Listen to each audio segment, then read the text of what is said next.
इस कार्यक्रम के पुण्यार्चक है जयंती परिवार, अलवर, राजस्थान।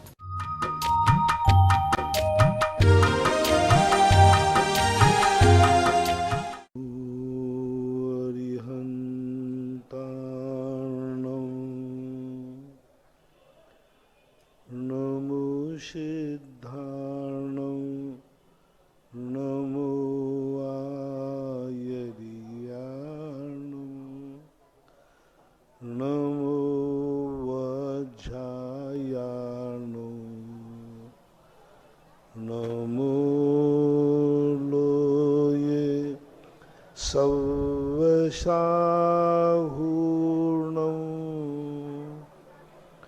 पंच परमेष्टि भगवान की आचार्य श्री गुरुवर कुंद कुंद महाराज की, आचार्य श्री गुरुवर विद्यासागर महाराज की, मुनि पुंगव निर्यापक सभा मुनि श्री सुधा सागर जी महाराज की, परम पूज्य मुनि श्री 108 पूज्य सागर जी महाराज की, समस्त मुनि संघ की जय।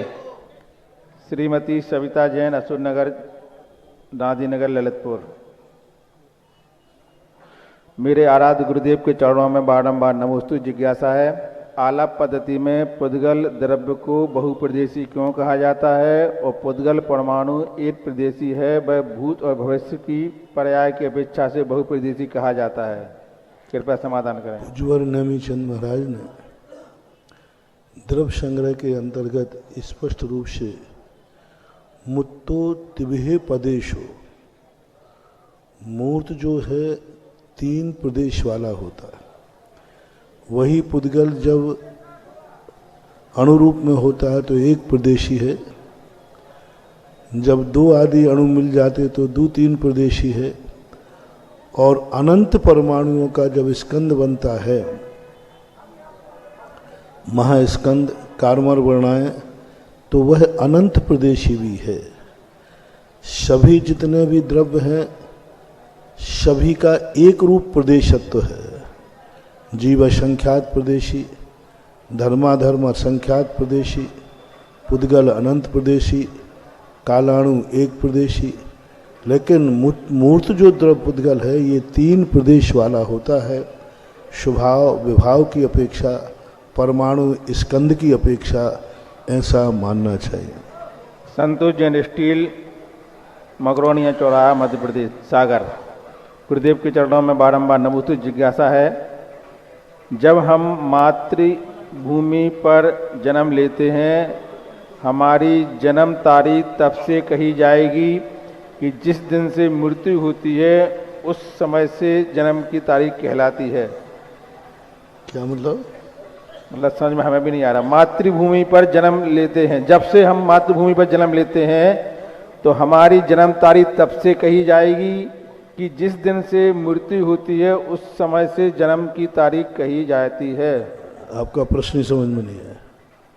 अर्पिता जैन, थांदला। गुरुदेव के चरणों में बारंबार नमोस्तु। जिज्ञासा है, वेदक छायुसमिक सम्यक दर्शन क्या होता है और छायुसमिक सम्यक दर्शन को कौन प्राप्त कर सकता है? छायुपसम सम्यक दर्शन का अर्थ है कि जो अपने आत्मा के श्रद्धा गुण को ढांकने वाला जो दर्शनावर्णी कर्म है, मोहिनी कर्म, मिथ्यात्व आदि, दर्शनावर्णी नहीं, मोहिनी कर्म, मिथ्यात्व आदि, वो पूर्ण रूप से न ढांक करके एक देश को ढांकता है। यानी एक देश प्रकृति, सम्यक प्रकृति उदय में रहती है। सम्यक मिथ्यात्व प्रकृति ये अनुदय को प्राप्त होते हैं, उस समय क्षयोपशम सम्यक दर्शन होता है। चारों गतियों के जीव क्षयोपशम सम्यक दर्शन प्राप्त कर सकते हैं। अधिक समय तक आज वर्तमान में ठहरने वाला क्षयोपशम सम्यक दर्शन ही है। उपशम एक अंतर मुहूर्त को होता है, क्षयोपशम जीवन भर भी रहता है। विरक्ति जैन, मंडी मामोरा। गुरुदेव के चरणों में बारंबार नमोस्तु। आपकी जिज्ञासा है, 80 साल पहले जनसंख्या कुछ हजार थी, पर आज 8 बिलियन हो गई है। इतने जीव, इतने जीव कहाँ से आ गए हैं और इसको हम कैसे समझें? आ नहीं रहे हैं। जीवों की संख्या आप समझ रहे हैं कि जीव बहुत हो रहे हैं, 8 अरब जनता हो गई है। इतनी जनता तो पहले एक ही रूप में थी, भारत की इतनी जनता थी।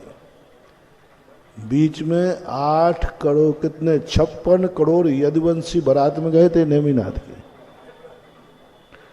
बहुत बड़ा भारत था, डूब गया समुद्रों में, भारत कट गया। बहुत बड़ा भारत, भारत देश को छोटा मोटा मत समझो। चतुर्थ काल में भारत देश की सीमाएं बहुत बड़ी थी, तो इन देशों की अपेक्षा से यह जो भारत देश की स्थिति है संख्या बहुत थी। लेकिन अब धीरे धीरे जीरो से जब व्यक्ति आगे बढ़ता है तो ऐसे लगता है कि उसकी संख्या बहुत बढ़ रही है। ऐसी बात नहीं है, संख्या अभी पूर्ण नहीं बढ़ी। जितनी संख्या यहाँ होती है उतनी संख्या कहाँ है अभी। आप ये विचार करें, राजा चक्रवर्ती की 96,000 शादियां के लिए एक राजा की थी, तो कितनी ससुरालें हो गई, कितना परिवार हो गया, कितना बड़ा वैभव। फिर उनके बाद अर्धचक्री है, मांडलिक है, महामांडलिक है, शब्द देखो कितना बड़ा वैभव था। तो अब आज अपन इस युग में जी रहे हैं जहाँ अभाव होता है, थोड़ी सी वस्तु मिल जाए तो अपन को लगता बहुत मिल गई। ऐसा डॉक्टर अमित साहित तालवाड़ा बांसवाड़ा राजस्थान, गुरुदेव के चरणों में बारंबार नमोस्तु। जिज्ञासा है, सतबाहु जी को जंघा चारण रिद्धि प्राप्त थी। ये रिद्धि क्या, किस समय, किस तरह की, इसमें कौन सी शक्ति होती है? कौन सी रिद्धि? जंघा चारण रिद्धि प्राप्त थी, सतबाहु की रिद्धि। जंघा चारण रिद्धि का अर्थ होता है कि इन जंघाओं पर जैसे अपने हाथ रखते हैं तैसे ही वो आकाश मार्ग से उड़ जाते हैं। पद्मासन में बैठे हैं तो पद्मासन से ही आकाश में चले जाएंगे। वो रिद्धि उन जीवों को प्राप्त होती है जो बहुत बहुत काल तक प्रतिमा योग धारण करते हैं, आसन को नहीं हिलाते हैं। आसन हिलाएंगे तो जीवों की आराधना होगी। एक एक आसन से बड़े बड़े प्रतिमा योग धारण करते हैं। 4 महीने के लिए खड़े हो गए, ना हिलना है ना डुलना है। पद्मासन लगा दिया पूरे 4-4, 6-6 महीने का। आदिनाथ भगवान ने 6 महीने का पद्मासन लगाया, बाहुबली ने खड़गासन लगाया।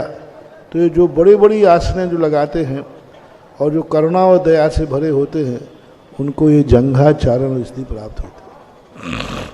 अनीता जैन धनौतिया सिंगोली मध्य प्रदेश, गुरुदेव के चरणों में बारंबार नमोस्तु। आपकी जिज्ञासा है, कोई भी शुभ कार्य में मंगलाष्टक पढ़कर पुष्प छेपन कर देना चाहिए, तो हे गुरुदेव आपने ऐसा बताया था, लेकिन एक श्लोक पढ़ना चाहिए या पूरा पढ़ना चाहिए? पूरा पढ़ो तो अच्छा है, क्योंकि पूरे में सारे भाव आ जाते हैं। आदेश जैन से भारती सागर, गुरुदेव के चरणों में बारंबार नमोस्तु। जिज्ञासा है, पंचम काल में जीव मरण करके कौन से स्वर्ग तक जा सकता है? क्या सर्वार्थ सिद्धि तक जा सकते हैं? नहीं, पंचम काल में जीव मरकर 16वें स्वर्ग तक ही जा सकता है।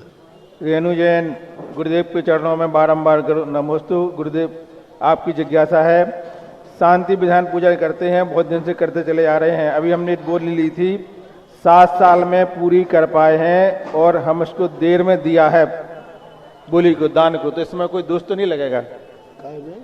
कोई बोली ली थी उसको 7 साल में पूरी कर पाए हैं, वो संकल्प के ऊपर है। आपने कैसा संकल्प किया और संकल्प को आपने बीच में बढ़ाया। जैसे कोई भी चीज का संकल्प हो, यदि बढ़ाना पड़ता है तो जिनने पहले संकल्प लिया था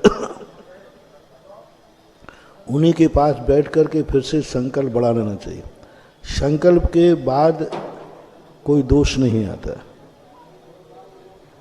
धर्मेंद्र कुमार जैन, बाड़मेर राजस्थान, मेरे गुरुदेव के चरणों में बारंबार नमोस्तु। जिज्ञासा है, गुरुदेव किसी घर परिवार वालों के हर सुख दुख में साथ दिया, फिर भी वो परिवार आगे चलकर पैसा बढ़ गया, फिर वो जिस परिवार ने उनको हर सुख दुख में साथ देने वाली थी उनको भूल जाती हैं, यह कौन से देखो, पुण्य ये पाप का सब उदय है? व्यक्तिगत का मामला है। तुम भी होते तो तुम भी वही करते। ये संसार के स्वभाव हैं, जिस पर बीतती है उसको ऐसा लगता है कि देखो इनके पास पैसा बढ़ गया तो भूल गए। जिस दिन तुम्हारे पास बढ़ जाएगा तो तुम भी वही करोगे। संसार की ये नीतियां हैं। हमेशा ये नीतियां कैसी हैं, जब लड़की की शादी होती है तो दहेज बुरा है, और जब बच्चे की शादी होती है तो दहेज तो मिलना ही चाहिए, सूखी थोड़ी विदा करना चाहिए। तो ये तो संसार की नीतियां चलती रहती हैं। जो गलती वो कर रहे हैं, बस तुम ऐसी गलती मत करना। राजीव जैन सेवार्थी अमरपाटन, मेरे आराध्य पूज्य गुरुदेव के चरणों में बारंबार नमोस्तु। आपकी जिज्ञासा है, केवली भगवान किस तरह अनाहारक होते हैं? केवली भगवान जब केवली समुद्घात करते हैं, उस समय 3 समय के लिए वो अनहारक अवस्था प्राप्त होती है। कारमण का युग होता है। समुद्घात के समय जो है, जब कर्मों की स्थिति आयु कर्म के बराबर करना पड़ती है, उस समय केवली समुद्घात करते हैं। उस समय 3 समय के लिए उनकी अनहारक दशा मानना चाहिए। वैभव जैन बिजनौर, गुरुदेव के चरणों में बारंबार नमोस्तु। आपकी जिज्ञासा है, शाम को या सूर्यास्त के बाद हम सुबह का बनाया हुआ गंधोदर लगा सकते हैं क्या? गर्म पानी का है तो 24 घंटे तक चलेगा। दिनेश कुमार राठौर, नीमच, राजस्थान, मध्य प्रदेश, गुरुदेव के चरणों में बारंबार नमोस्तु। आपकी जिज्ञासा है कि क्या करें कि मन की गुलामी से ऊपर उठ जाएं और मन को अपना गुलाम बना लें? हमें समझाने की कृपा करें। मन से ऊपर उठने के लिए जरूरत नहीं है, क्योंकि मन को अपना सहयोगी बनाओ। किसी चीज को हम छोड़ करके, उपेक्षा करके, नाराज करके हम जी नहीं पाएंगे। उसको अपने अनुकूल बनाओ, और जब व्यक्ति को अपने मन अपना अनुकूल हो जाए, उसको अनुकूल बनाओ। अनुकूल बनता है। मन के बिना तुम क्या काम करोगे? मन से ऊपर उठने के लिए तो बहुत बड़ी साधना चाहिए, बहुत बड़ा समर्थ और शक्ति चाहिए। केवल ज्ञान जब तक नहीं होगा तब तक बिना मन के तुम चल ही नहीं सकते, क्योंकि दोनों ज्ञान मन और इंद्रियों के द्वारा होते। और स्वतम अनिंद्रिय से तुम जो मोक्ष मार्ग कर रहे हो, बिना मन के हो ही नहीं सकता है। इसलिए मन की उपेक्षा मत करो, मन को अपने अनुकूल बनाओ, और मन से ऐसी साधना का शक्ति पाओ कि एक दिन तुम्हें मन की जरूरत ही नहीं पड़े। विद्या जैन, बड़ा गांव, धसान, गुरुदेव के चरणों में बारंबार नमोस्तु। आपकी जिज्ञासा है, कोई अपराधी अपराध तो करता है परंतु साथ में डरता भी है। वह भागने की और बचने की कोशिश भी करता है, लेकिन एक आतंकवादी खुद मरकर आत्मघात करके अपराध करता है, आतंक फैलाता है, वह बचने का प्रयास भी नहीं करता है। तो जिज्ञासा है, ऐसे निकृष्ट परिणाम किस पाप कर्म को उदय से हो जाते हैं? पाप कर्म के उदय से नहीं, हमारे प्रमाद के कारण। क्योंकि जब भी कोई पाप करता है, पुण्य का उदय होता है। आतंकवादी भी पाप कर रहा है, पुण्य के उदय में कर रहा है। लेकिन जब वो आत्मघाती जस्ता उठाता है, तो उसका आत्मघात नाम के पाप कर्म का उदय आता है। जब भी किसी भी कार्य से हमारे द्वारा ही हमारा घात होना हो, तो उसे आत्मघाती रूप कहते हैं। और आत्मघात और परघात 2 प्रकृतियां हैं। आत्मघात प्रकृति पाप प्रकृति है, परघात प्रकृति पुण्य प्रकृति है।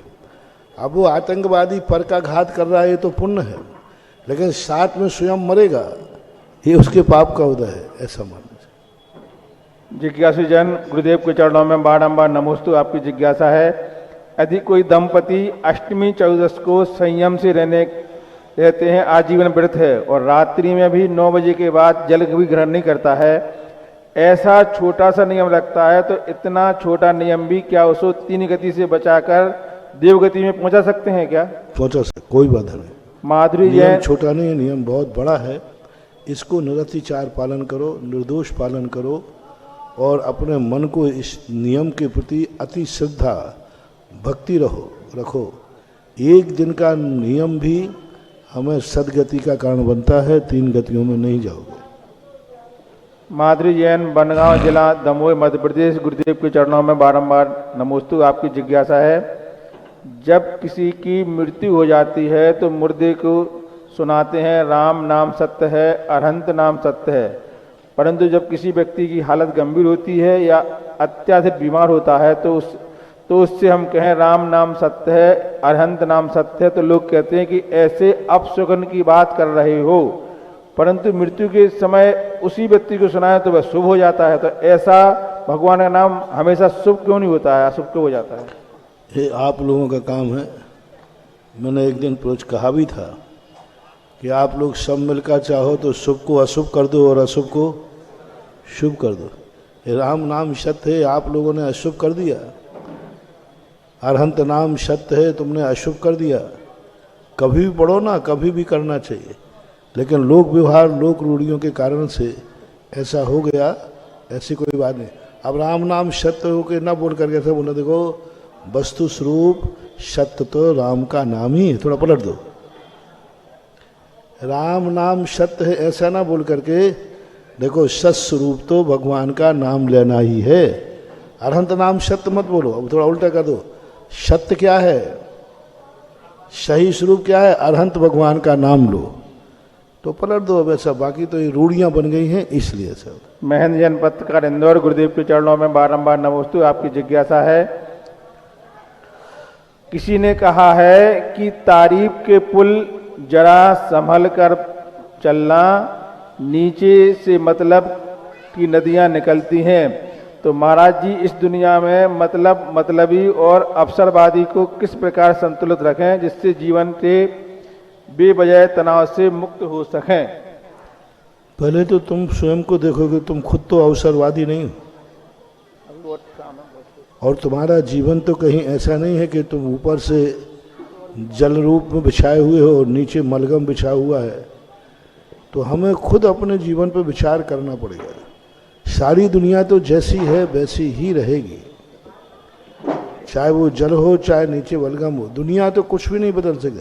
हाँ, हम अपनी ज़िंदगी के संबंध में सोच सकते हैं कि हमारी ज़िंदगी में ऊपर जैसा जल है अंदर ही वैसा निर्मल जल हो, ये अपने सुधार में कर सकते हैं। दुनिया के संबंध में ये सब दुनिया में नहीं रहेंगे तो फिर मोक्ष जाने की जरूरत क्या पड़ी? दुनिया इसी का नाम है। ऑनलाइन जिज्ञासाओं के पश्चात जिनवाणी चैनल, सुधा कलश चैनल और आदिनाथ चैनल के समक्ष विराजित सभी गुरु भक्तों की ओर से और साक्षात यहाँ पर गुरु जी के पावन चरणों में विराजित सभी मुनि भक्तों की ओर से पूज्य मुनि द्वय के चरणों में बारंबार नमोस्तु नमोस्तु नमोस्तु। आज के जिज्ञासा समाधान कार्यक्रम में प्रथम जिज्ञासा रखेंगे अशोकनगर से, जो युवा वर्ग यहाँ पर पधारे हैं, श्रीमान विजय जी धुर्रा और श्रीमान शैलेंद्र जी। आप ये दोनों ऐसा नेतृत्व करते हैं जो 29 तारीख में पूज्य गुरुवर का अभूतपूर्व अद्भुत पिछी परिवर्तन का कार्यक्रम होना है। विगत कई वर्षों से ये अशोकनगर की जो टीम है विजय भाई साहब के और शैलेंद्र जी के नेतृत्व में कई सारे युवा वर्ग आकर के इस कार्यक्रम को अति भव्यता प्रदान करते हैं। और वास्तविकता में देखा जाए पिछी परिवर्तन का कार्यक्रम अनोखा तो है ही, अद्भुत तो है ही। एक आकर्षण तो ये होता ही है कि पूज्य गुरुवर की पिछी किसको मिलेगी और पूज्य गुरुवर के हाथों में पिछी कौन प्रदान करेगा। लेकिन इससे ज्यादा आकर्षण का केंद्र होता है कि यह अशोकनगर की टीम जो आएगी वो पिछिका को किस तरह से लेकर के आएगी और किस तरह से पूज्य गुरुवर के हाथों तक वो पिछिका पहुंचेगी। इनकी जो एक कलाकृति है एक अद्भुत होती है। विगत 2012 में जब हमने पिछी परिवर्तन का कार्यक्रम देखा था तो पूज्य गुरुवर की जो पिछिका आई थी वो बुलडोजर पर आई थी। पूज्य अभय सागर महाराज श्री के जब चातुर्मास हुआ था उनका पिछी का परिवर्तन हुआ तो कंप्यूटर और लैपटॉप पर आई थी। तो ऐसे एक अद्भुत, कभी नारेली और सांगानेर की कहीं ना कहीं की तीर्थ यात्रा ये लोग कराते हैं। इस बार हम देखते हैं कि इस बार अभिनंदनोदय तीर्थ क्षेत्र पर जो पूज्य गुरुवर का भव्याति भव्य पिछी का परिवर्तन होगा, वो हमारे विजय भाई साहब और शैलेंद्र भाई साहब के नेतृत्व में कैसा होगा ये विजय भाई साहब स्वयं बताएंगे या उस दिन अपन देखेंगे। जिज्ञासा के लिए आमंत्रित हैं भाई साहब विजय जी धुर्रा जी, और इसके बाद तैयार रहे हमारे निर्माण समिति के प्रमुख श्रीमान सीलचंद जी अनौरा दाऊ। परम पूज्य आध्यात्मिक संत निर्यापक श्रमण मुनि पुंगव सुधा सागर जी महाराज के श्री चरणों में श्री दिगंबर जैन युवा वर्ग अशोकनगर, श्री दर्शनोदय तीर्थ चौवन जी कमेटी और धुर्रा परिवार का बारंबार नमोस्तु नमोस्तु नमोस्तु। परम पूज्य गुरुदेव, आज जब इस अभिनंदनोदय तीर्थ क्षेत्र पर आए दोपहर में और 5.5 कुंटल वजन की रजत चांदी के भगवान मुनि सुब्रत नाथ स्वामी को देखा तो 1992 में जो आपके श्री सानिध्य में श्रीमद जिनेन्द्र पंच कल्याणक प्रतिष्ठा एवं विश्व के इतिहास में पहली बार आयोजित हुए सप्त गजरत महोत्सव की याद आ गई। उस सप्त गजरत महोत्सव में शास्त्री जी 10 लाख लोगों से अधिक की संख्या थी, लेकिन वो त्रिकाल चौबीसी साधारण से मंदिर में आपके आशीर्वाद से बहुत विशाल हॉल में बनी, वो ग्रेनाइट की त्रिकाल चौबीसी थी। लेकिन यहाँ जब आज युवा वर्ग की टीम यहाँ की त्रिकाल चौबीसी को देख रही थी, वो गुफा को देखी, तो मेरा बेटा कहता है कि पापा ये परिकल्पना महाराज जी ने कैसे की, ये कहीं महाराज जी देख के आए क्या। गुरुदेव, ऐसी त्रिकाल चौबीसी जहां पूरी त्रिकाल चौबीसी एक प्रतिमा में बन गई होगी, आज ऐसी अनूठी पाषाण की त्रिकाल चौबीसी के साथ मैंने तो अपने जीवन में अभी तक नहीं सुना कि कहीं पाषाण की त्रिकाल चौबीसी के साथ पाषाण से नंदीश्वर द्वीप की रचना हो रही हो, और उसमें भी 11 मंजिला सहस्त्रकूट। गुरुदेव, इतना यहाँ के भक्तगण प्रचार नहीं कर रहे शास्त्री जी, सब कह रहे हैं यहाँ से लाइव चल रहा है। छोटी छोटे से कार्यक्रम जो करा रहे हैं, एक प्रतिमा की जितनी लागत होगी उतने में पूरे पंचकर्णक हो जाते हैं, सैकड़ों बार उनके फोटो छपते रहते हैं। लेकिन गुरुदेव, मैं तो ये देखकर आश्चर्यचकित और इतना आनंदित हो रहा हूं, मुझसे महिमा गाई नहीं जा रही, लेकिन मैं ये देख रहा हूं कि सब लोग बस आनंदित हैं, महाराज जी सब करेंगे, ऐसा होगा। गुरुदेव, आपके मन में ऐसी अभूतपूर्व परिकल्पना कैसे आई जो त्रिकाल चौबीसी आपने 30 वर्ष पूर्व पाषाण की अशोकनगर में बनाई थी, और ये त्रिकाल चौबीसी है, तो इसका महा महोत्सव कैसा होगा, मैं महिमा आपके श्री मुख से सुनना चाहूंगा। पहली बात तो है कि इतना बड़ा महोत्सव है, लोग कह रहे हैं इसका प्रचार प्रसार तो हो ही नहीं रहा। सब्जी मंडी जो हाथ ठेला पे बिकती है उसको चिल्ला के बैठना पड़ता है, टमाटर ले लो। रत्नों की दुकान वाला कभी गलियों गलियों नहीं घूमता है, रत्नों की दुकान तो गली में हो तो बिना उसके व्यक्ति खोज के चला जाता है। ये ललितपुर का गजरत है, ललितपुर का महोत्सव है, इसके लिए कोई भी प्रचार नहीं करे तो भारत के कोने कोने तक ये पहुंच चुका है। जय हो, जय हो। हर व्यक्ति के मन में इस कार्यक्रम के प्रति एक बहुत बड़ी उत्सुकता श्रद्धा जागी है। त्रिकाल चौबीसी तो हमारे शास्त्रों में है, भूता अनागत वर्तमान समयो तेभ्यो जनेभ्यो नमः। तो हमारे शास्त्रों में उसकी कल्पना करने की जरूरत ही नहीं है, क्योंकि पहले से अनादिकाल से त्रिकाल चौबीसी चलती आई। पूज्यवर जिनसेन स्वामी ने प्रतिष्ठा पाठ में भरत चक्रवर्ती ने सबसे पहले त्रिकाल चौबीसी बनाई थी कैलाश पर्वत के ऊपर उस समय, उसके बाद बनती आई। रही बात यहाँ की चौबीसी की, तो पहली चौबीसी तो अशोकनगर में बनी मेरे द्वारा, ये तो पक्का है, आशीर्वाद। जय हो, जय हो। लेकिन जगत में चौबीसी प्रसिद्ध है थी तो चंदेरी की चौबीसी प्रसिद्ध मानी जाती थी। उसके बाद चौबीसी का जो बड़ा विशाल रूप बना वो कोटा के अंदर पुण्योदय तीर्थ क्षेत्र दादावाड़ी में, उससे भी बड़ा आज भारत का शायद ये पहला त्रिकाल चौबीसी है जो पाषाण के मंदिरों में एक साथ सफेद पाषाण की 51 इंची 4.25 फुट की त्रिकाल चौबीसी बैठ रही है। ये शायद पहला ही है। जय हो, जय हो, जय हो। क्योंकि पाषाण के मंदिरों में इतनी विशाल मूर्तियां 72 बैठना अपने आप में एक, मेरे सानिध्य में तो, मेरी दृष्टि में तो ये पहला ही त्रिकाल 24 ही है। जो व्यक्ति देखता है उसके मन में एक गदगद भाव आता है। तो यहाँ का तो सब काम तुमने मात देखो क्या है, व्यक्ति जिस गांव का रहेगा उसी का। इसने सप्त गजरत की तो महिमा गाई, 9 गजरत की नहीं गाई। वो गुरुदेव आपके मुख से होगी ना, क्योंकि 9 गजरत ललितपुर के थे, 7 गजरत। जब 7 गजरत में 10 लाख थे तो 9 गजरत में कितने लाख थे?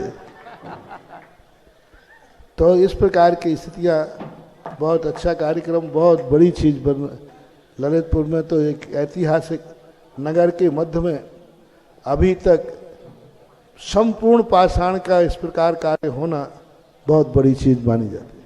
हमारे शास्त्री जी कह रहे थे कि 29 तारीख को ललितपुर में ऐतिहासिक संयमोत्सव पिछी का परिवर्तन समारोह है और इसके लिए श्री दिगंबर जैन युवा वर्ग अशोकनगर की पूरी टीम यहाँ 2 दिन पूर्व से ही आएगी। पूज्य गुरुदेव, पिछी का परिवर्तन तो सब जगह होते हैं, लेकिन आपका पिछी का परिवर्तन अनोखा होता है। पिछी का परिवर्तन में सारे लोग, पिछी का हजारों लोग आते हैं, वो सब लोग पिछी दे और ले नहीं पाते।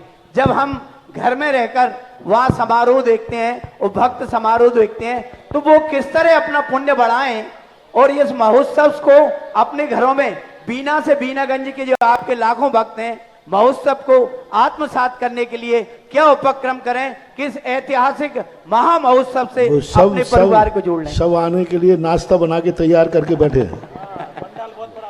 और चिंता मत करना, इस बार का पंडाल इतना बड़ा है, इतना बड़ा है कि अभी तक शायद पहला पंडाल बन रहा होगा पिछी का परिवर्तन के लिए। जय हो, बिल्कुल अभूतपूर्व है, क्योंकि पिछी का परिवर्तन का इतना बड़ा पंडाल आज तक अभी नहीं मिलेगा। पंच कल्याण के पंडाल में पिछी का परिवर्तन भी बहुत पहली बार हो रहा है।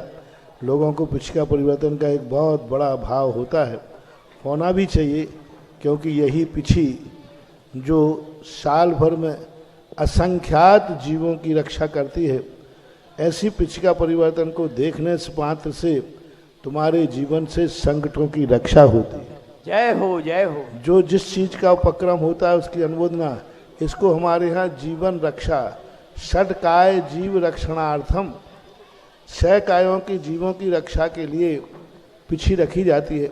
और ऐसे महोत्सव को देखने की इनकी ललक है, उनको वैसे ही अपने जीवन का उस समय जो पुण्यबंध होता है जीवन की रक्षा के लिए होता है। नमोस्तु गुरुदेव, नमोस्तु पूरी युवा। विजय भाई, 2012 में ही पूज्य श्री के आशीर्वाद से ललितपुर और श्री अभिनंदन तीर्थ क्षेत्र पूरे विश्व में प्रचारित हो गया था। अब इसको प्रचार की आवश्यकता नहीं है। सही बात है, सही बात है। जय हो। जिज्ञासा करेंगे श्रीमान शीलचंद जी अनौरा दाऊ और इसके बाद तैयार रहें श्रीमती सारिका जी श्रीश जी सिंघई।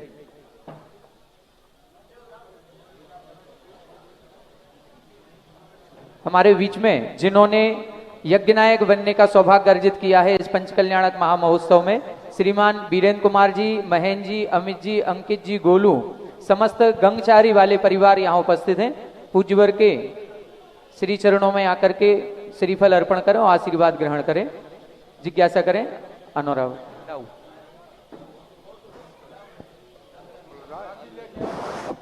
मेरे गुरुवार जगत पूज निर्यापक मुनि पुंगव श्री सुधारसागर महाराज को कोटि कोटि सा नमोस्तु।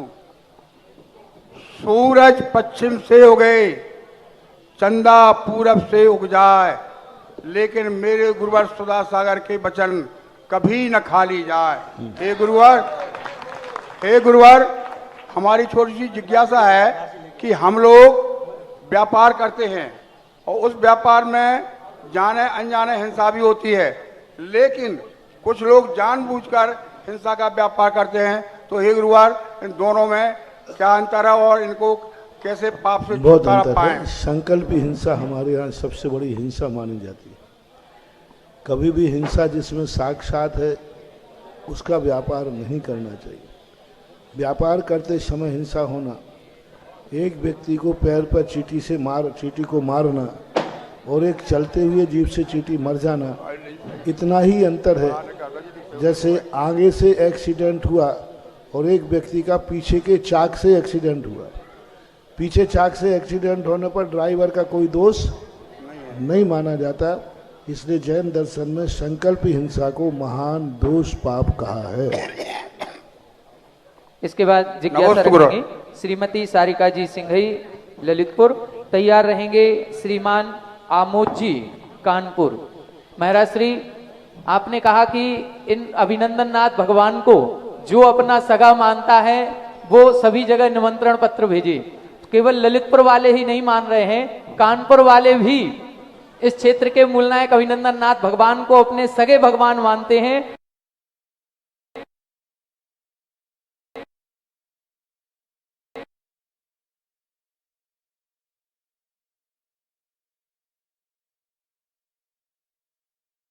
उन्होंने भी निमंत्रण कार्ड छपाया है और आज वो निमंत्रण कार्ड लेकर के यहाँ पर आए हैं। श्रीमान आमोद जी, अभिषेक जी, अभय जी, समस्त कानपुर वाले अपनी जिज्ञासा भी रखेंगे। श्रीमान आमोद जी कानपुर। मम हृदय आंगन में विराजमान मम कुल इष्ट गुरुदेव को और नगर गौरव से पूज्य सागर जी बहुत महाराज अच्छा के बना, चरणों में बहुत बारंबार अच्छा बना। नमोस्तु नमोस्तु। अब ऐसा करना, ऐसे के ऐसा डिब्बा में पैक कर कोरियर करके रिश्तेदारों को भी भेजो। ऐसे तुम्हारे रिश्तेदारों के, देखो सुनो आलोक बाबू जी, तुम लोग यहाँ जो कार्ड दिखा रहे हो ना, तुम्हारे रिश्तेदारों के समाचार मेरे पास आ रहे हैं। बोले महाराज अभी हमारे पास नहीं भेजा है इन्होंने। तुम्हारे रिश्तेदार वालों के जो कार्ड छप रहे हैं, बोले महाराज आपको दिखा रहे हैं, अभी हमारे पास इन लोगों ने कार्ड नहीं भेजे हैं। 1-2 दिन में पहुंच जाएंगे महाराज जी, डिस्पैच तो हो रहे हैं। गुरुवर जिज्ञासा है, क्या पाषाण की धातुओं की या अन्य कीमती धातुओं की प्रतिमाओं जी में क्या अलग अलग शक्तियां होती हैं? आगम के अनुसार तो ऐसा कोई भेद लिखा नहीं है, क्योंकि शास्त्रों में तो सभी प्रतिमाओं को प्रतिमाओं के रूप में कहा, लेकिन प्रैक्टिकल देखने में आता है कि जितने तीर्थ क्षेत्र हैं उन सब में पाषाण की मूर्तियां ही अतिशयकारी मानी गई। और उसका मूल कारण बनता है कि जिस पर दृष्टि टिकती हो, ज़्यादा शाइनिंग वाली मूर्ति पर दृष्टि टिकती नहीं है, और सैंडस्टोन आदि पर दृष्टि टिकती है, देखते देखते आंखों को चुभन नहीं होती।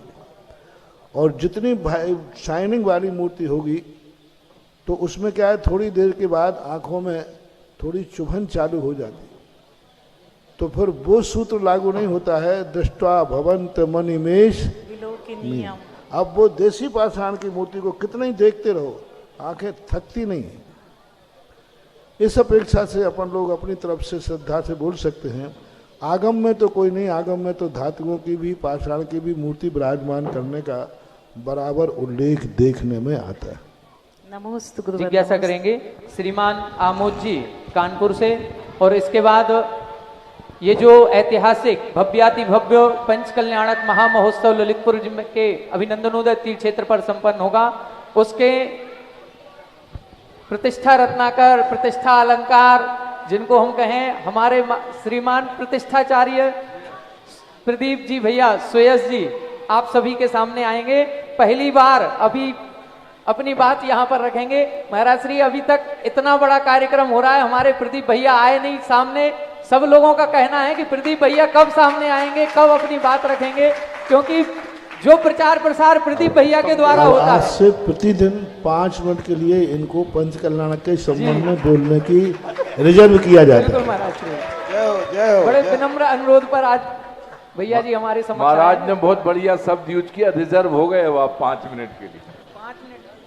मेरे आराध्य गुरुदेव मुनिदेव के चरणों एक में मिनट, एक बारंबार श्रीमान सनत जी खजुरिया, सौरभ जी, राजेश जी, शिशिर खजुरिया, बेदी शिलान्यास में एक बेदी जो यहाँ पर पहले खजुरिया परिवार की थी, उन्होंने इसे नई बेदी का मूर्त रूप दिया है और पूरी राशि नगद लेकर के आए हैं। आज सब परिवार आकर के अपनी श्रीफल अर्पित करें, राशि जमा करें। और देवोदय भक्तांबर में श्रीमान आशीष जी बड़जात्या, कामान भरतपुर राजस्थान परिवार, श्रीमती सरोज जी की स्मृति में अशोक जी, शैलेन जी लखनऊ वाले परिवार, श्री पूर्वी रिद्धि नीति पवन जी देवरान वाले विदिशा मध्य प्रदेश अरिहंत बिहार कॉलोनी परिवार, और सत्येंद्र में श्री आशीष जी बड़जात्या कामान भरतपुर राजस्थान वाले परिवार, इन्होंने भी सत्येंद्र बनने का सौभाग्य हासिल किया। और जो हमारे सत्येंद्र बनने में श्री कपूर चंद जी बरिया, कुसुम बरिया, सोनल, मुकेश सराफ, कोषाध्यक्ष, हमारे पंचायत समिति के कोषाध्यक्ष, इन्होंने भी सत्येंद्र बनने का सौभाग्य हासिल किया। कृपया जिज्ञासा करें। अभिनंदन बोलो बोलो, नमस्ते तो करो। मुनि द्वय के चरणों में समस्त कानपुर जैन समाज की ओर से नमोस्तु नमोस्तु नमोस्तु। हे गुरुदेव, पिछली बार जब हम लोग चांदखेड़ी पहुंचे थे तो आपने एक बात कही थी कि जब कभी आप कहीं से किसी कार्य को करने के बाद विहार करते हैं तो उस कार्य को इतिश्री ना मान लें, आप एक दूसरी फसल बो जाते हैं। एक मंदिर से काम करने के बाद जब आगे जाते हैं तो यहाँ के लिए कुछ और काम नया पैदा हो जाता है। इसी प्रकार से कानपुर की दूसरी फसल तैयार है। आनंदपुरी के बाद तो दूसरी फसल तैयार है, सबको आपका इंतजार है। अब आजकल देखो ऑनलाइन प्रतिष्ठा के संबंध में एक प्रतिष्ठा विधान बनाना पड़ेगा। हाँ, क्योंकि हम पदयात्री हैं और पदयात्री की मर्यादाएं सीमाएं होती हैं। कहाँ क्या होता है, जहाँ का हो जाए वही सही है। गुरुदेव, जिज्ञासा यह है कि जैसे कोई व्यक्ति है, आपका कथन था कि व्यक्ति अपनी सामर्थ्य कभी छिपाए नहीं और सामर्थ्य के अनुसार दान करे। तो यहाँ पे बात ये दो प्रकार की स्थितियां हैं। एक व्यक्ति ऐसा है जिसकी सामर्थ्य है पर भावना नहीं हो रही, और एक व्यक्ति ऐसा है जिसकी भावना तो बहुत है पर उसकी सामर्थ्य कम पड़ रही है। तो वो अपनी सामर्थ्य बढ़ाने के लिए क्या करे?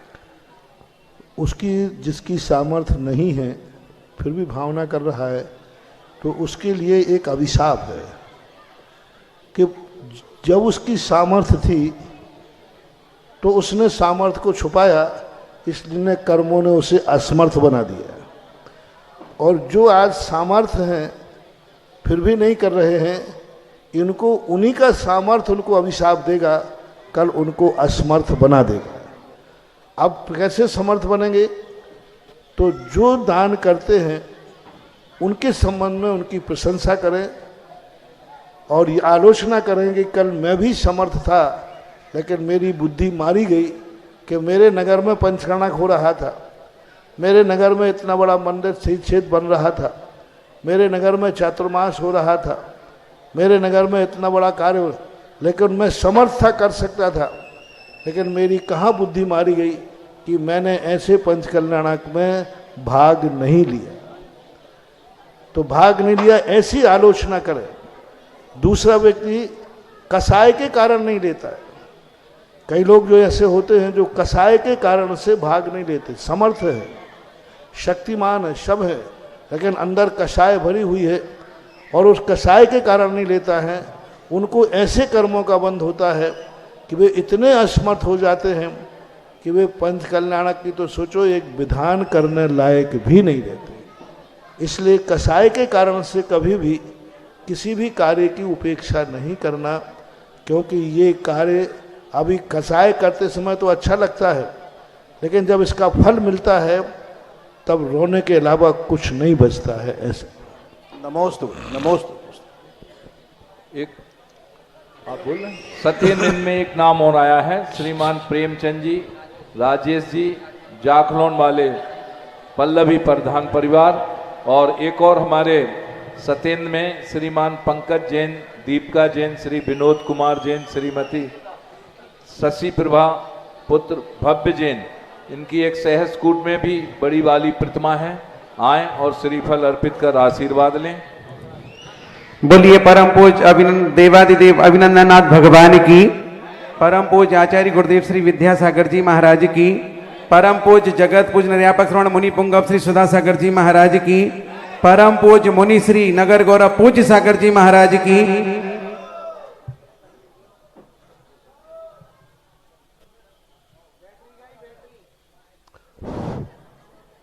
हेलो।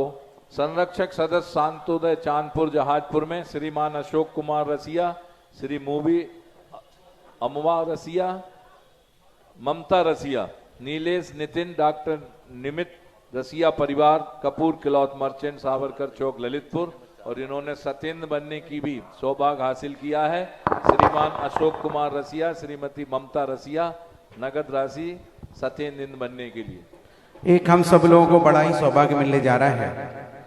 जब से महाराज श्री ललितपुर में आए हैं, मैं देख रहा हूँ रोज एक नई योजना सामने आती है और योजना पूर्ण हो जाती है। भाई हमारा निमंत्रण कार्ड बदल गया, पूज्य सागर का निमंत्रण कार्ड मुझे मिल गया। हम लोग आपसी में बदल लेंगे। एक और सौभाग्य के क्षण, सौधर्मेंद्र का कार्ड। ललितपुर की सीमा में ही एक और जिनालय भव्य निर्माण कार्य हुआ है, जिस जिनालय को एक व्यक्तिगत परिवार ने तैयार किया। तैयार करने के पश्चात समाज को समर्पित किया। महाराज श्री के आदेश से उन्होंने सारी संपूर्ण जमीन जितनी महाराज श्री ने आदेशित की कि मंदिर को चाहिए, उन्होंने रष्टि भी समाज को समर्पित कर दी। आज वह जिनालय भी समाज को समर्पित करने की भावना लेके आए हैं। महाराज जी, मेरे मन में कभी ये भावना है कि जिनालय मैंने बनाया है, मेरे परिवार ने बनाया है, मैं ये जिनालय आपके चरणों में समाज को समर्पित करता हूं कि ये जिनालय समाज का था, समाज का है और समाज का ही रहेगा, ताकि कालांतर में मेरे आने वाली पीढ़ियां ये भावना करें कि जिनालय हमारे दादा का है कि पापा का है। आइएगा, मैं ऐसे परिवार को बुला रहा हूं, उनके पूरे नाम बोलें और वो एक बार पहुंचे। श्रीमान राजेंद्र जी, सुरेंद्र जी, नरेंद्र जी, नितिन जी, सराफ परिवार पधारें। सबसे पहले परम पूज्य महाराज के चरणों में श्रीफल चढ़ाएंगे पूरे परिवार के साथ। देखें, ये कार्य चौथे काल में या बहुत पुराने काल में ऐसा होता था। पहली बार ये शराब परिवार इतना बड़ा कार्य कर रहे हैं। स्वयं जमीन, और आज वहाँ की जमीन और मंदिर आज से कम 10-12 खोखों के लगभग वो जमीन की आज वहाँ स्थितियाँ हैं। और इतनी बड़ी स्थिति स्वयं जमीन में स्वयं मंदिर बना करके और समाज को समर्पित करना, ये बहुत बड़ा आदर्श कार्य है। बहुत अभी वर्षों के बाद ऐसा कहीं देखने में आ रहा है। हमने पहले सुना था, ओम शांति, पहले सुना था हमने कि एक सेठ ने मंदिर बनाया और बनाने के बाद अंत में जाकर के एक बात बोली, देखो इन्होंने मंदिर ही नहीं बनाया, साथ में विद्यालय भी बना करके दे रहे हैं, और विद्यालय के जमीन ही नहीं दे रहे हैं, विद्यालय बना करके इस पंचायत को समर्पित कर रहे हैं। ये कार्य लोगों को दान वीरता का कार्य सीखना चाहिए, शिक्षा लेना चाहिए। और उस सेठ ने मंदिर बनाने के बाद अंत में कहा कि भाई समाज वालों, मेरे लिए एक कलशारोहण करना है और मंदिर की सीढ़ियां बनाना है 3-4, आप लोग हमारे लिए कुछ चंदा दे दो। तो लोगों ने कहा भैया आप इतना बड़ा कार्य करने के बाद इतना सा कार्य, बोले बस दे दो मुझे। सबने दे दिया। कलशारोहण के समय आया और जब पंचकल्याण का समय आया, लोगों ने कहा कि सेठ जी ने मंदिर बनाया है। सेठ जी ने खड़े होकर कहा कि नहीं, पहली सीढ़ी समाज की है और अंतिम कलशा समाज का है, तो मंदिर भी समाज का है। आज इन्होंने बहुत बड़ा त्याग करने जा रहे हैं। देखो, पूरी समाज को एक बहुत बड़ा मौका दे रहे हैं। पूरा मंदिर ये बना सकते हैं, बनाया है, बना ही दिया। देखो कितना विशाल मंदिर। मैं तो यही देख रहा था कि अभिनंदन में ऐसी बिल्डिंग कहाँ बनी है। देखो ये सामने देखो क्या कितना प्रकार चारों तरफ से बरामदे वाला मंदिर बना हुआ है। नक्शा मेरा ही था, ऐसी बात नहीं है। कल्पना आपकी थी, भावना उनकी थी और साकार आपके आशीर्वाद ने किया है। सबसे बड़ा काम देखो, इन्होंने मूर्ति मंगा ली, इन्होंने वेदी भी बना ली, लेकिन इनका भाव वही जो मैं उपदेश देता हूं, इनका भाव आया कि कभी मेरी पीढ़ी, आगे आने वाली पीढ़ी ये अहंकार न करे कि ये मंदिर हमारे बाप दादों ने बनाया था। ये अहंकार मुझे ना आ जाए कि ये मंदिर मैंने बनाया था।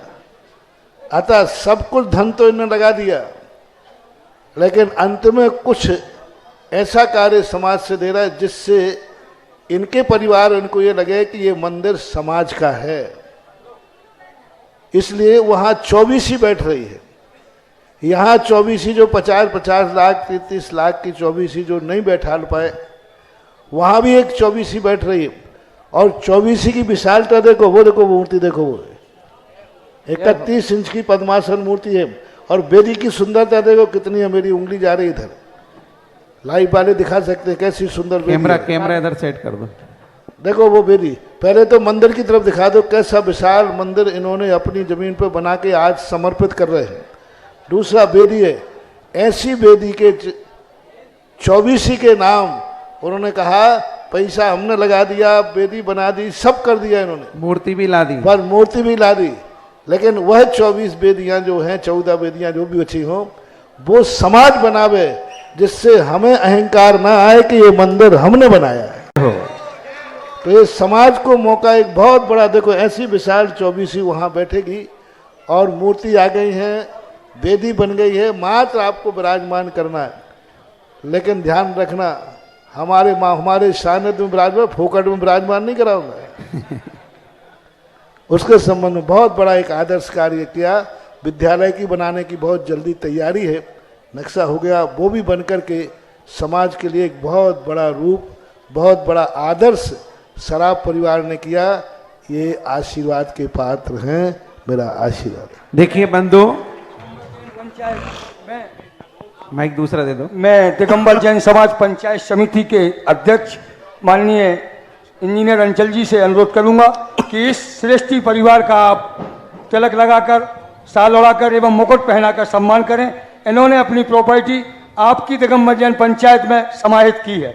एवं इस पंचकल्याणक महोत्सव समिति के हमारे पंचकल्याणक के बड़े पात्र आदरणीय श्री सौधर्मेंद्र स्वतंत्र मोदी जी, श्री संजीव सीए जी महायज्ञ नायक, आदरणीय दाऊ श्री शीलचंद जी अनोरा एवं अखिलेश जी चाचा श्री गदियाना जी, सतोदर तीर्थ क्षेत्र के महामंत्री जी आदरणीय अखिलेश जी और हमारे अरविंद आपटिकस जी, समस्त पात्र जितने लोग, दिगंबर जैन समाज पंचायत समिति के पूर्व पदाधिकारी जितने भी यहाँ बैठे हैं, आप सभी लोग माताएं बहनें इस श्रेष्ठी परिवार का सम्मान करें, तिलक लगाकर, माला पहनाकर। जोरदार तालियां बजाएंगे। और ये परिवार ऐसा परिवार है, महाराज जी का एक इशारा, आप लोग भी, समाज के लोग भी। महाराज जी ने कहा मंदिर के सामने 2-3 लाइनों के प्लॉट आ रहे हैं, ये आपको मंदिर को देना, तो उन्होंने किंतु परंतु नहीं कहा, जो आज्ञा महाराज जी। आमोद जी कानपुर आप भी आए। लगभग 50 प्लॉट वहीं पर समाप्त कर दी और पंचायत को रजिस्ट्री कर दी, जो हमारा कॉलेज बनना उसकी रजिस्ट्री कर दी। और इस महोत्सव में ऐसा नहीं कि मंदिर बनेगा तो मंदिर में कोई पात्र ना बने, इन्होंने यज्ञ नायक में भी अपना नाम पहले से लिखा दिया था। एक बार जोरदार ताली हो जाए। इस महोत्सव के यज्ञ नायक भी इन्होंने बनने का सौभाग्य किया है। बंधुओं, आज जैसा कि मेरी कल अंचल जी से बात हुई थी, उन्होंने कहा उस मंदिर के प्रबंधक बनाए जाएं, मंदिर की प्रबंधक की व्यवस्था बनाई, तो मैंने कहा उन्होंने पहले से भाव है कि प्रबंधक बनाए, तो मैं चाहूंगा कि अध्यक्ष महोदय उस मंदिर के दोनों प्रबंधकों की घोषणा करेंगे और आप सब उन दोनों प्रबंधकों के सम्मान में भी जोरदार ताली देंगे। हाँ, अब आज से ये पंचायती मंदिर हो गया। वाह, तो पंचायती मंदिर के अनुसार इसकी प्रबंधक व्यवस्था आपके यहाँ अच्छी व्यवस्था है, तो अध्यक्ष जी उनके 2 प्रबंधक घोषित करें और वो आज से चार्ज संभालें। जी, एक तो महाराज जी हमारी भावना है, पूरी पंचायत समिति की भी ये भावना है और हमेशा रहती है कि जिस परिवार का सबसे पहले बहुत बड़ा योगदान होता है, एक प्रबंधक तो उस परिवार से रहेगा ही रहेगा। और मैं यहाँ से घोषणा करता हूँ, इस मंदिर के एक प्रबंधक आदरणीय श्री राजेंद्र जी सराफ और रज्जन सराफ, एक तो वो रहेंगे और दूसरे उनके इस कार्य में सहयोगी हमेशा बने रहे। संजय रसिया जी का नाम भी उनने सुझाया है, तो संजय रसिया जी इस मंदिर के दूसरे प्रबंधक होंगे और हम तुरंत अपने इस मंदिर के प्रबंधक श्री पंकज जी पार्षद जी से अनुरोध करेंगे कि प्रबंधक दोनों नवनिर्वाचित प्रबंधकों का सम्मान करें। बहुत अच्छा, जोरदार ताली बजाएं, क्योंकि ये भूमिका पंचायत सभा की थी, इसलिए मैंने घोषणा नहीं की, क्योंकि पंचायत के जब अध्यक्ष खड़े हैं तो उनके प्रबंधक उनके अंतर्गत होना चाहिए। तो एक बार जोरदार ताली हो जाए, दोनों ही इस कमेटी के प्रबंधन रहेंगे। अब दूसरी बात यह है कि सारे लोगों ने 24 नहीं बना पाई, सबके मनों में रही। ये आप वेदिका देखिए, सामने जो वेदिका है, इस परिवार की ये भावना है कि मैं मूर्ति लाया हूं, लिखवा भी सकता हूं, परिवार का नाम लिखा के प्रतिष्ठा भी करा सकता हूं, मुझे कोई पैसे का लोभ नहीं है। लेकिन मेरी भावना है कि मेरे आगे आने वाली पीढ़ी ये भाव न जताए कि हमारे बाप दादाओं का मंदिर है। इसलिए सारी समाज से खुला आग्रह है कि वो इस मंदिर की ये वेदी देखो, सुंदर कंप्लीट है, ऐसी प्रकार की सारी वेदियां, और मूर्ति भी आ चुकी है। 31 इंच की प्रतिमा है, छोटी प्रतिमा नहीं, 31 इंच की। जितने हमारे अभिनंदनाथ भगवान हैं और जितनी रजतमयी प्रतिमा उतनी साइज की प्रतिमा है, वो वहां उनके नाम प्रतिमा पर अंकित किए जाएंगे और आपके परिवार के नाम से उल्लेखित होकर प्रतिष्ठा होगी। जिन महानुभावों को एक 24 में एक वेदी और प्रतिमा सहित पूरा कंप्लीट, आसन भी उनका है, सिंहासन उनका है, वेदी उनका है, सब कुछ उनका है, तो ऐसी वेदी का विराजमान करना हो, मात्र 11 कलश में आप ये पुण्य अर्जन करने से वंचित न रहे। ये सौभाग्य के क्षण, अंतिम क्षण। और पिता भी आप देखोगे तो वियतनाम की टिनोपाल व्हाइट प्रतिमाएं आई हैं, कहीं से कोई समझौता नहीं। तो जिन महानुभावों को प्रतिमा विराजमान करना है, मैं वेदी के कंप्लीट, उसी परिवार का पूरा वेदी और मूर्ति रहेगी। इतनी सुंदर कलात्मक ढंग से जिन जिन लोगों को प्रतिमा देना हो दे सकते हैं। नाम भी लिखा जाएगा। हाँ, नाम लिखा जाएगा। प्रतिमा पर, प्रशस्ति पर रज्जन सराफ परिवार का नाम नहीं आएगा। जो दातार होगा उन्हीं का नाम उस वेदिका पर, मूर्ति पर अंकित होगा और उन्हीं के नाम से प्रतिष्ठा होगी। बाकी महाराज श्री जब वहां पहुंचेंगे तो जिनमें स्थापना आदि की क्रिया महाराज श्री के सानिध्य में होगी। अभी प्रतिष्ठा में महाराज श्री संस्कार करने जाएंगे, लेकिन आखिरी में प्रतिष्ठा महोत्सव के पश्चात, चाहे अभिनंदनोदय तीर्थ क्षेत्र हो, चाहे रौड़ा हो, चाहे पार्श्वनाथ कॉलोनी हो, चाहे ज्ञानोदय तीर्थ हो, ज्ञानोदय नगर जिन्होंने नाम दिया है गुरु नाम, गुरु के नाम से, तो ऐसे ज्ञानोदय नगर में जिनमें स्थापन, कलशारोहण, ध्वजारोहण भी महाराज श्री के सानिध्य में होगा, सत्संग सानिध्य में होगा। इस बात का ध्यान रखिएगा। तो जिन लोगों को ये पुण्य अर्जन करना हो, मात्र 11 कलश की राशि से ये 24 में कुछ प्रतिमाएं जो शेष बची हैं, क्योंकि परिवार उनका छोटा है और उनकी भावना के सारी समाज मिलकर के प्रतिमा रखे, मुझे कहीं कोई बाधा नहीं, और उनका नाम उल्लेख हो इसमें भी मुझे कोई बाधा नहीं। बोल दिया मैंने। इस परिवार ने यज्ञ नायक की भूमिका भी अदा की है। महाराज जी, भैया जी, अभी महाराज जी ने कथा सुनाई और ऐसी कथा हमने सैकड़ों बार हमेशा महाराज जी, माता जी के मुख से सुनी है, लेकिन देखा आज बहुत बढ़िया, जोरदार ताली हो जाएगा। दातारों की कहानियां संत हमेशा सुनाते हैं, दिल्ली के मंदिर की बात आती है, लेकिन आज ललितपुर में एक साक्षात्कार उदाहरण मिल गया कि मंदिर भी बनाया, सब कुछ दिया और गुरु चरणों में समर्पित करके पंचायत के हाथों में ये जिनालय सौंप दिया। हमारे श्रीश भाई भी एक सुंदर कार्ड बना करके लाए, पूज्य महाराज जी के चरणों में समर्पित कर रहे हैं। आप जोरदार ताली हो जाए। देवेंद्र कुमार, श्रीश कुमार, मनीष कुमार पूरे परिवार के साथ पधारे। भैया जी, एक बात और है, उन्होंने तो सीढ़ी और कलसा मांगा था, इन्होंने तो भगवान और वेदी सब समाज के लिए समर्पित कर। बहुत बढ़िया, जोरदार तालियां बजाइएगा। तो जिनकी भावनाओं आज अभी सुबह तक अपनी सोच लें। अभी तक के कार्डों में पहला कार्ड आया जो थोड़ा मन का आया है। जय हो। उस दिन जो हमने दिखाए थे ना, उसके अनुसार दिखा उस तरफ दिखा था।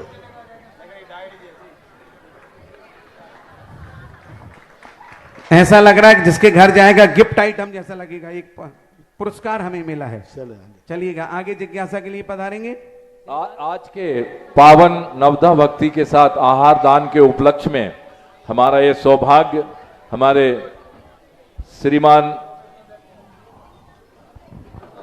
नाम का लिखिए,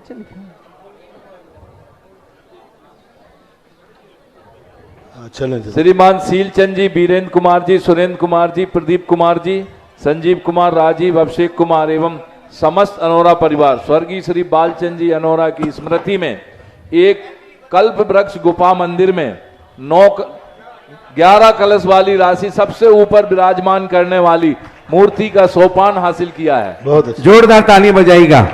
जो कि दूर शहर से, हर जगह से भगवान विराजमान होंगे, देखेंगे। ये हमारे रसिया जी पूरी टीम के साथ यहाँ पर खड़े हैं। इन्होंने धर्म ध्वजा को तैयार किया है। पंचगणक प्रतिष्ठा महोत्सव के पहले ऐसा कोई घर नहीं रहना चाहिए जिस घर पर ये धर्म ध्वजा स्थापित ना हो। मात्र आपको इन कार्यकर्ताओं से 50 रुपए की राशि देकर के धर्म ध्वजा लेना है, ताकि सबके घरों में एक सी ध्वजा हो और लगे कि ये ललितपुर नहीं, पूरा स्वर्ग जैसा बन गया है, जहां पर ध्वजाएं ही लहरा रही हैं। तो ऐसी महाध्वजाओं को सबको अपने घरों पर स्थापित करने के लिए संपर्क करें और जल्दी से अपने घरों में ध्वजाओं की स्थापना करें। केसरिया झंडा है जिनमत का। हाँ, श्रीफल अर्पित कर रहे हैं हमारे दाऊ सिलचंद अनोरा परिवार। इन्होंने एक और देवोदय अक्षय क्षेत्र में असीम कालीन भक्तांबर पाठ का भी सौभाग्य हासिल किया। संजय रसिया इधर आ। जिज्ञासा जिज्ञासा के लिए तैयार रहें श्रीमान सचिन जी शास्त्री ललितपुर, और इसके बाद तैयार रहें श्रीमान जिनेंद्र जी सिरोही वाले जयपुर।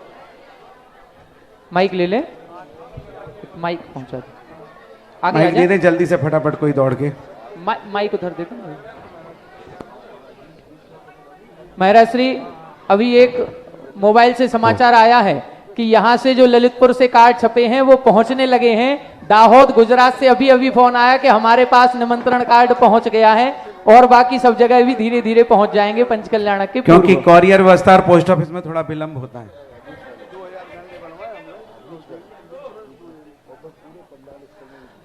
परम पूज्य, परम उपकारी, परम पूज्य निर्यापक मुनि सुधा सागर जी महाराज की जय।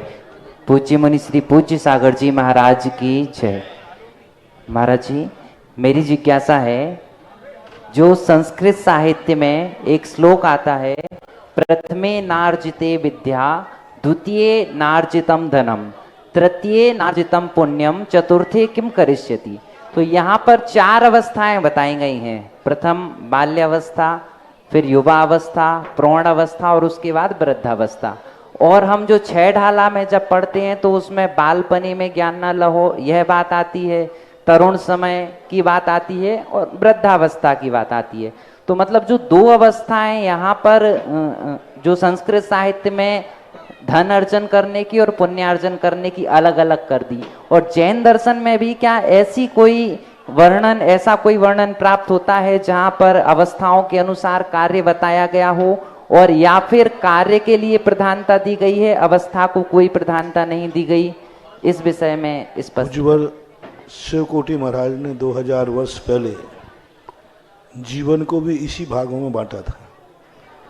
जैसे धनार्जन और पुण्यार्जन करने का अलग किया, ऐसा ही उन्होंने बांटा था कि जीवन का पहला शिक्षा काल और कहीं कहीं दीक्षा काल, दीक्षा काल, शिक्षा काल, गण पोषण काल और उत्तमार्थिक काल। बीच में वानप्रस्थ भी किसी किसी आचार्य ने लिया है, और बाद में उत्तमार्थिक काल, यानी पहले दीक्षा, फिर शिक्षा, शिक्षा के बाद गण पोषण। गण पोषण का अर्थ है जो तुमने पाया है वो दूसरे को भी दो, जिससे आगे संतति चले। गण पोषण के बाद फिर आता है उनका कि एक संन्यास रूप से सबसे निर्वृत्ति होकर के संलेखना की तरफ करना, उनको उत्तमार्थिक रूप से दिया गया। तो ऐसा विभाजन भगवती आराधना में जीवन के संबंध में मिलता है। और जो आपने जो संस्कृत में बोला वो नीतिगत है, सिद्धांतगत नहीं। नीतिगत है कि पहले बालपना है, फिर युवावस्था है, फिर धनार्जन, फिर पुण्यार्जन। क्योंकि धनार्जन किए बिना वो वहाँ ये नीति बताई गई कि तुम्हारे पास धनार्जन ही नहीं रहेगा तो पुण्यार्जन कैसे करोगे। क्योंकि ग्रस्त साधना और तपस्या से पुण्य कम कमाता है, ग्रस्त धन से पुण्य ज़्यादा कमाता है, धन के माध्यम। इसलिए शास्त्रों में ऐसा आता है कि व्यक्ति दान पूजा मुख्यो सावो धम्मो, दान और पूजा से धर्म ग्रस्त के लिए मुख्य है, क्योंकि वो साधना नहीं कर सकता, तपस्या नहीं कर सकता, इंद्रियों पर विजय प्राप्त नहीं कर सकता, इस प्रकार का निर्वृत्ति रूप नहीं कर सकता। तो जो उसके पास है, धन है, उसी के माध्यम से वो पुण्यार्जन करता है, ऐसा मानना चाहिए। श्रीमती रानी जैन शिक्षिका के जन्म दिवस पर 17 मार्च असीम कालीन भक्तांबर अभिनंदनोदय क्षेत्र पर द्वारा मनीष जैन शिक्षक बाहुबली नगर। और एक और कार्ड महाराज बहुत सुंदर सा दिख तो रहा है दूर से, अब आप बताएंगे अच्छा है कि नहीं। हमारे राहुल जैन पत्रकार परिवार वाले अनमोल जैन रिचा रिया बाहुबली नगर, ये भी कार्ड लेकर के आ रहे हैं। इसके बाद जिज्ञासा करेंगे श्रीमान जिनेन जी बस सिरोही सबके वाले लिए एक जयपुर। ही आदेश, मुझे दिखाने के लिए ला रहे हो, मैं ये समझ रहा हूं, क्योंकि तुम ही मेरे भक्त नहीं हो, तुम्हारे रिश्तेदार भी मेरे ही भक्त हैं। तो सब लोग टीवी पर देख के कह रहे हैं कि आपको महाराज जैसे जैसे अच्छे कार्ड आपको मिल रहे हैं, तो ये ठीक है चले आगे बोलिए। जिज्ञासा में हमारा क्या दोष है? हमारा कोई दोष नहीं है, सभी नहीं करा पाते, भावना तो तुम्हारी है ही और श्रद्धा है, नहीं करा सके कोई बात नहीं, ठीक है। नमस्ते महाराज, नमस्ते। इसके बाद जिज्ञासा करेंगे श्रीमान सनत कुमार जी, स्टेशन ललितपुर। आज जो है श्री हमारे विधि यज्ञ नायक और यज्ञ नायक परिवार से भी द्रव्य आएगी। श्री संदीप जी लालू सराफ और प्रभात जी गोल्डी सराफ परिवार के द्वारा भी द्रव्य आएगी। एक और दो सत्येंद्र के नाम और आए हैं, श्री आर के गोयल, सुधा गोयल, अमित अंकिता करेरा मध्य प्रदेश से, और प्रमोद, अनीता जैन, गौरव जैन पाए वाले पंचमेरु मूर्ति विराजमान। कब? कल जो द्रव्य की शोभा यात्रा आएगी वो हमारे दानवीर दान श्रेष्ठी परिवार श्रीमान राजेंद्र जी, नरेंद्र जी, सुरेंद्र जी, नितिन जी, समस्त रज्जन सराफ परिवार की ओर से आएगी। जय महाराज के चरणों में बारंबार नमोस्तु नमोस्तु नमोस्तु। महाराज जी, मेरी जिज्ञासा है दो महापुरुषों के संबंध में। प्रथम तो महाराजा भरत चक्रवर्ती जो इतने बैरागी थे कि कहा जाता है कि उनको कर्म का बंध नहीं होता था, तो मतलब जब ही तो उन्होंने अंतर्मुहूर्त में केवल ज्ञान प्राप्त कर लिया। तो क्या वो महाराज जी वो गाथा आती है जो समय सार की रत्तो बंध अधिक कम मुंचती जीवो विराग संपन्न, क्या ये उन पर घटित होती है? दूसरी महाराज जी, दूसरे ऐसी आती है राजा सैनिक के बारे में जिन्होंने 7 नरक का बंद कर लिया था, और 7 नरक के बंद के बाद मात्र विशुद्धि के आधार पर सिर्फ चौथे गुण स्थान में रहकर ही 7 नरक का जो बंद था, 33 सागर की आयु थी, वो पूरी की पूरी काट दी। तो महाराज जी इन दोनों महापुरुषों के बारे में बताएं, ये सब कैसे किया? लिखा है पूज्यवर्ष कुंदकुंद भगवान ने समय सार के अंदर जो गाथा कही, रत्तो बंदधिकम्म मुंशति जीवो विराग संपन्नो ऐसो जणोपदेशो तम्मा कम्मेसु मारज। ये राग के सामान के राग बंद का कारण है। तो वहाँ जितने रूप में उन्होंने राग को जीता है, जितनी कसाएं जीती हैं, उतने कर्म का बंध भरत चक्रवर्ती को नहीं था। लेकिन जिस गुण स्थान में वो थे, जो कसाएं उनको मौजूद थी, वो कर्म बंध तो उनको भी था। लेकिन वो तत्व दृष्टि होने से वो संसार के कार्य करते हुए उसमें रंजायमान नहीं थे। औषधि के समान 2 प्रकार का भोजन होता है, 2 प्रकार की खाद्य सामग्री होती है। एक भोजन के रूप में खाता है, एक औषधि के रूप में खाता है। कुंदकुंद भगवान उसी समय सार में कहते हैं कि कुछ जो आसन्न भव होते हैं, वे संसार के विषय कसायों को औषधिवत भोगते हैं। औषधि जैसे खाई जाती है, खाता तो है लेकिन ये मान के नहीं खाता कि हमें सदा चलती रहे। खाते हुए भाव करता है ये औषधि कब बंद होगी, कब त्याग हो। जब भी कोई औषधि खाता है यही भाव है, हे भगवान ये औषधि कब बंद होगी। तो ऐसे भरत चक्रवर्ती संसार के भोगों को भोगता हुआ निरंतर ये भाव करता था कि हे भगवान ये संसार की भोग विलासताएं कब छूटेंगी, इनसे कब हमें मुक्ति मिलेगी। ऐसा औषधिवत कार्य होने से उसको वैरागी कहा गया, जल से भिन्न कमल कहा गया। सैनिक राजा का जो प्रसंग था वो बिल्कुल भिन्न है, क्योंकि वो मिथ्यात अवस्था में मुनि को उपसर करने पर 7 नरक की आयु का बंध हुआ। बाद में उन्होंने सम्यक्त को प्राप्त किया, वृत्ति नहीं बने, उन्होंने असंयम का त्याग नहीं किया। भरत चक्रवर्ती संयमी बनकर मोक्ष चले गए। इससे दोनों में बहुत अंतर है। नमस्ते महाराज जी। एक नाम प्रतेंद्र में और आया है, श्रीमान सतीश जी, संगीता जी, बछरावनी वाले परिवार, 2 लाख रुपए की राशि से इन्होंने अपना नाम लिखाया है।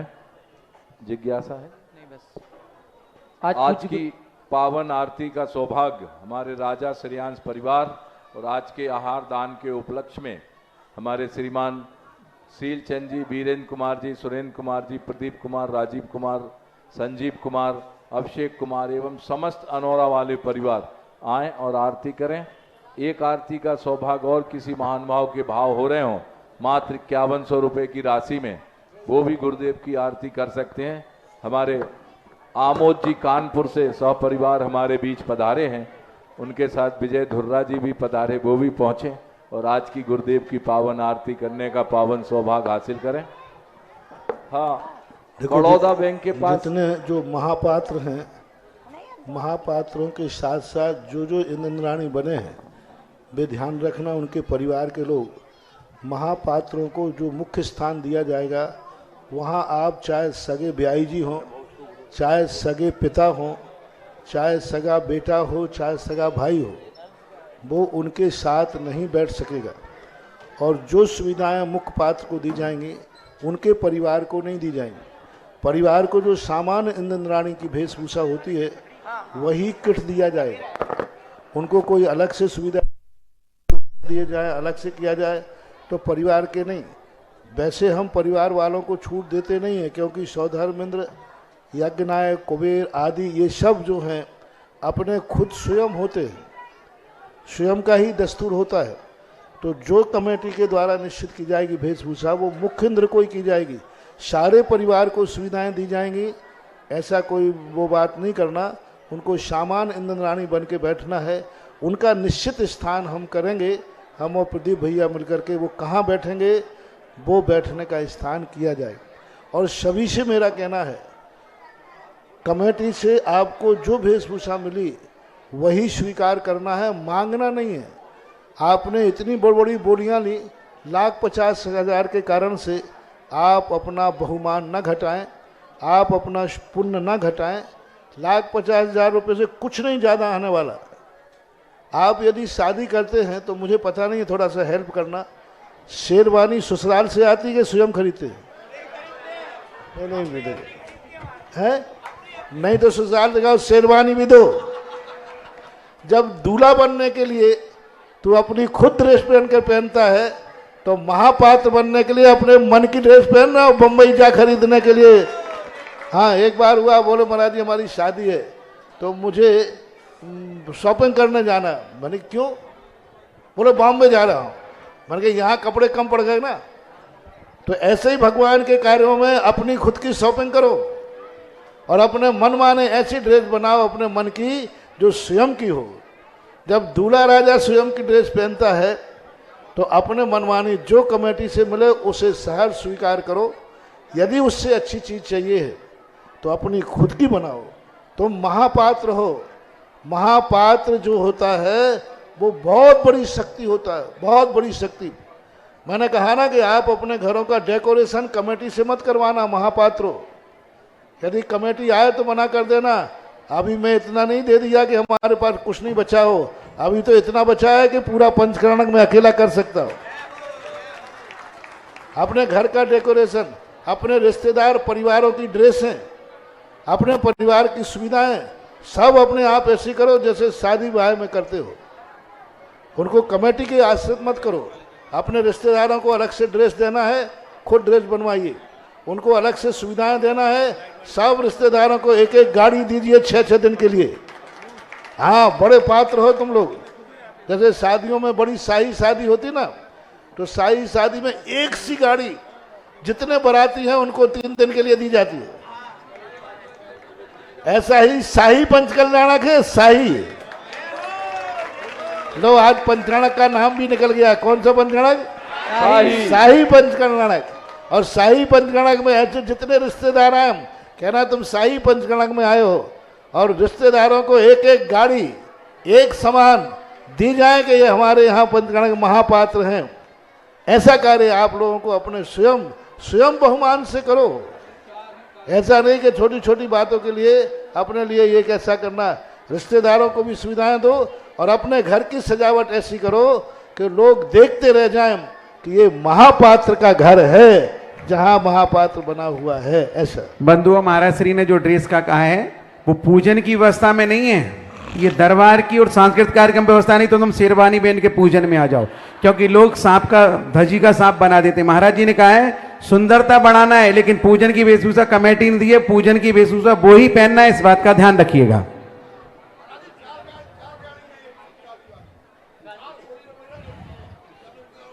चार 4 व्हीलर रिक्शे रिश्तेदारों को दोगे तो परमानेंट दोगे या पंचकल्याणक में दोगे? अब पंचकल्याणक में नहीं भैया जी, शाही पंचकल्याणक में देंगे।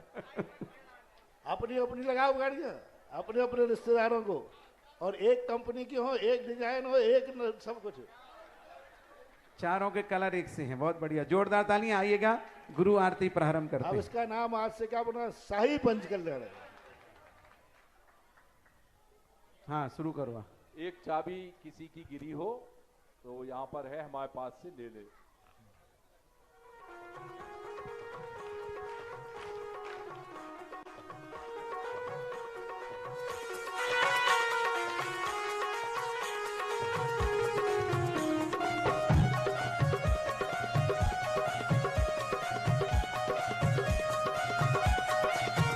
सुधा सागर की गुण आगर की शुभ मंगल दीप सजाए के मैं आज उतारूं आरतियां। सुधा सागर की गुण आगर की शुभ मंगल दीप सजाए के मैं आज उतारूं आरतियां।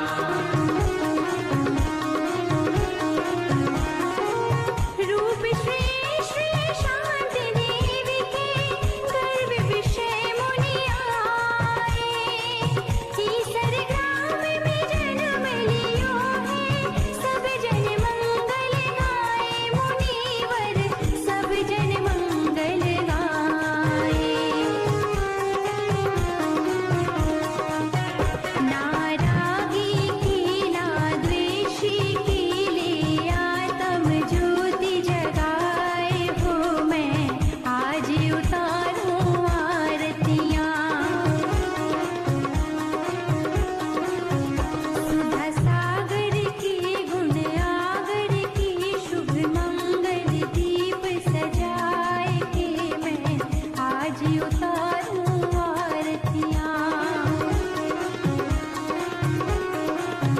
सुधा सागर की गुण आगर की शुभ मंगल दीप सजाए के मैं आज उतारूं आरतियां।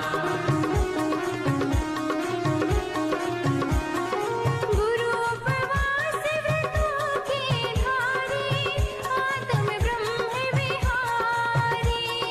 खड्गधार शिव पथ पर चलकर शिथिलाचार निवारे। मुनिवर शिथिलाचार निवारे।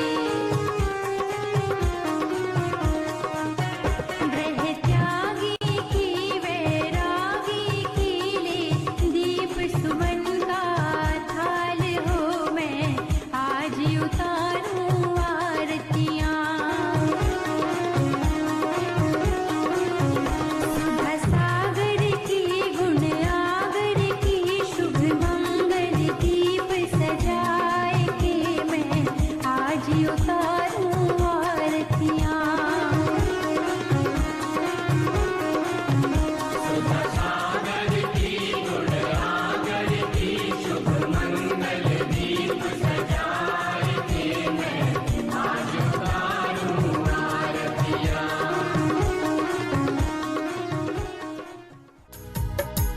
इस कार्यक्रम के पुण्यार्चक थे जयंती परिवार अलवर राजस्थान।